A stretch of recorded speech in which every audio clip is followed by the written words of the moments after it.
En el Adviento pasa algo que no pasa en todo el año litúrgico, que es una sensación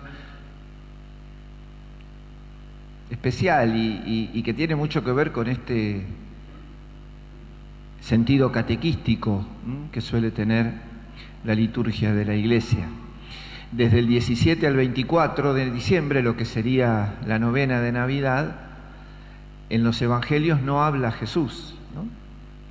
Estamos 9 días sin escuchar palabras dichas por Jesús, ¿no? Los anuncios a Zacarías, a José, a María, la visita de María a Isabel, se nos va la novena de Navidad en esos textos y Jesús no habla nunca.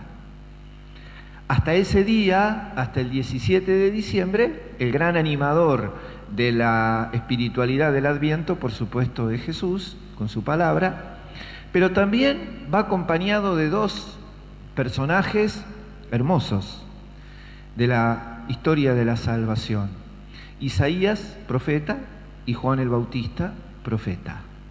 Los dos han sido elegidos por Dios para anunciarle a su pueblo su mensaje. Y los dos tienen una característica que los identifica, es que son gritones, en el buen sentido de lo que signifique gritar. Porque a los dos, cuando Dios les habla, a Isaías es gritá, gritá, le dice Dios. Cuando quiere decirle algo, le dice gritá o proclamalo, como diciendo, decilo fuerte, convencido. Y Juan, Jesús lo presenta como la voz, ¿se acuerdan? La voz que clama o que grita en el desierto. Los dos llamados por Dios para gritar. ¿Y por qué tienen que gritar? ¿Por qué el grito? ¿Por qué esta idea de Dios de que griten? Primero por el mensaje, es un mensaje que merece ser gritado. Cuando Jesús le dice a los discípulos, lo que yo les digo a ustedes en secreto, después grítenlo. Es un mensaje que merece ser gritado. Pero además, los hombres están aturdidos, dice Jesús hoy. Están aturdidos, por lo tanto no escuchan. Y el que no escucha, no cree. Capítulo 10, carta a los Romanos. ¿Cómo van a creer si no escuchan hablar de Él? La fe entra por la escucha, de ahí viene la palabra obediencia. No me quiero detener en esto, pero de ahí viene. Ahora dice Jesús, los hombres están aturdidos, no se dejen aturdir, les está diciendo a sus discípulos. ¿Y qué es lo que los aturde? Los excesos, la embriaguez, bien, 2 pecados, y las preocupaciones de la vida. Y las preocupaciones de la vida no son siempre pecados. Es más, en su mayoría no. Son luchas buenas, son luchas cotidianas, son cosas que nos van pasando o que nosotros vamos provocando, que a veces nos generan preocupación, que a veces nos generan sufrimiento, y eso también aturde. Eso también aturde. Y nos agobia, y nos cansa, y muchas veces como que nos oscurece mucho el panorama. Entonces dice Jesús, los hombres están aturdidos, y cuando se manifieste Dios, se van a llenar de miedo. Porque claro, al estar en otra cosa, en otro mundo, cuando se manifieste Dios, se van a llenar de miedo. Entonces Jesús, muy proféticamente, en el Adviento vamos a escuchar mucha palabra fuerte, mucho mensaje cortito y fuerte, en el Bautista y en Jesús, y en Isaías. Vamos a ir escuchando palabras, ahí pusimos algunas de hoy, ¿no? Misericordia, oración, estén prevenidos, liberación. Palabras fuertes de profeta. Jesús hace una catequesis profética y les dice 3 cositas. Para que ellos no sean parte de este mundo aturdido, para que ellos tengan el oído y el corazón abierto para recibirlo a Jesús. Porque Él ya avisa, en medio de todo eso que va a pasar, que Él va a venir sobre una nube. Bueno, a ver, ¿cómo lo recibimos? Pablo a los tesalonicenses, cuando venga Jesús que los encuentre irreprochables. Bueno, ¿cómo lo recibimos? Y Jesús dice 3 cositas que me parecen hermosas y para este tiempo. Dice primero, cuando suceda todo esto, alcen la cabeza porque está por llegarles la liberación. Bíblicamente, el que anda siempre con la cabeza gacha es el esclavo. El hombre libre es el que tiene la cabeza en alto, la frente erguida. Es el hombre libre. ¿Y qué es lo que lo hace libre? Es esta condición de que porque cree y confía en Dios, entonces ninguna de las cosas de alrededor, por más miedo que le provoquen, lo puede vencer. Entonces anda con la frente erguida, con la frente en alto. En cambio el esclavo anda encorvado, anda mirando para abajo, por el agobio de la vida. La vida lo agobia. Entonces Jesús hace la referencia del hombre libre. Primera condición, sean libres no con las libertades humanas, que muchas veces son permisos para el egoísmo y para el individualismo y nada más, sino con la libertad que nos trae Él. Aquella de, vengan a mí los que están afligidos y agobiados, yo los voy a aliviar porque mi yugo es llevadero. Jesús es liberador. Y acá cierro el libro y lo digo personalmente. Y supongo, y ojalá todos tengamos esta experiencia, ¿no? Vivir la fe como con agobio y con cansancio es no haber entendido a Jesús. La fe es la forma en que nosotros respondemos a un proyecto que nos libera por todos lados. Jesús es verdaderamente un liberador. Su palabra libera, sus gestos liberan y te hace libre frente a todo lo que te toca vivir.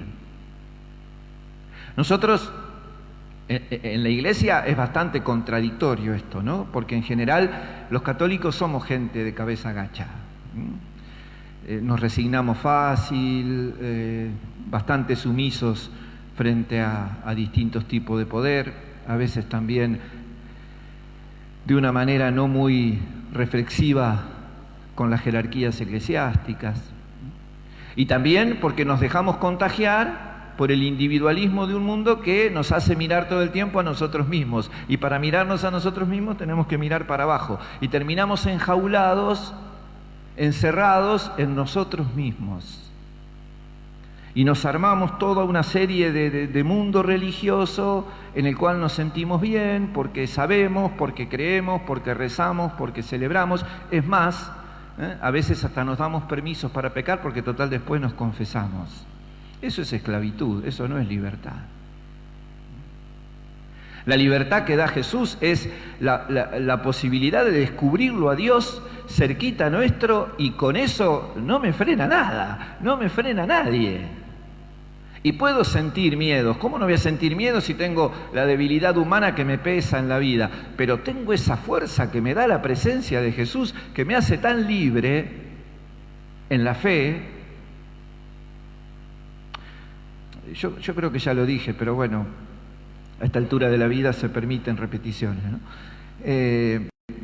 ¿Cómo vivimos los católicos este tiempo de pandemia? ¿Realmente fuimos testigos de fe o de miedo? Haberle dado las llaves de los templos a las autoridades, ¿es una medida sabia? ¿Es una medida libre? Porque después tuvimos que salir desesperados a decirle, miren que nosotros somos esenciales.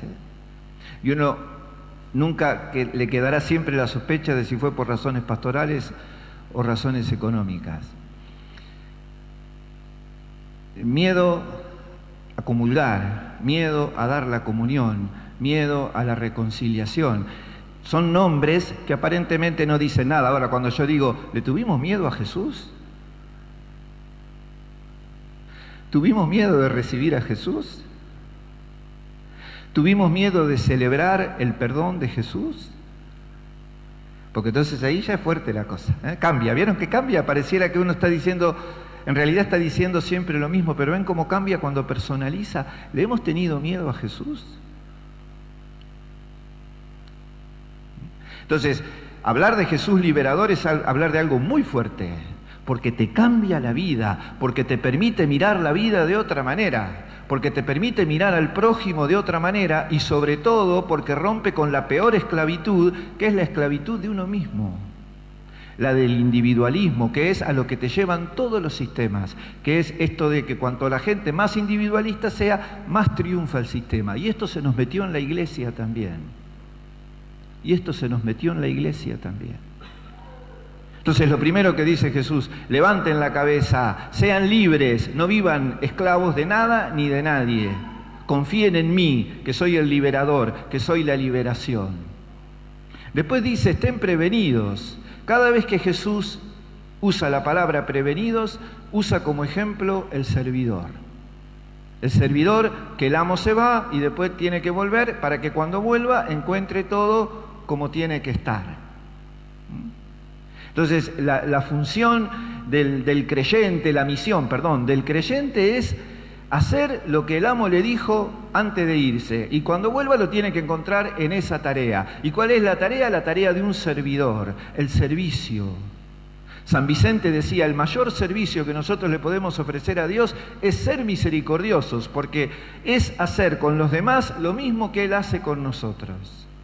Nosotros le pedimos a Dios misericordia, bueno, seamos misericordiosos. Le pedimos a Dios compasión, bueno, seamos compasivos, dice San Vicente.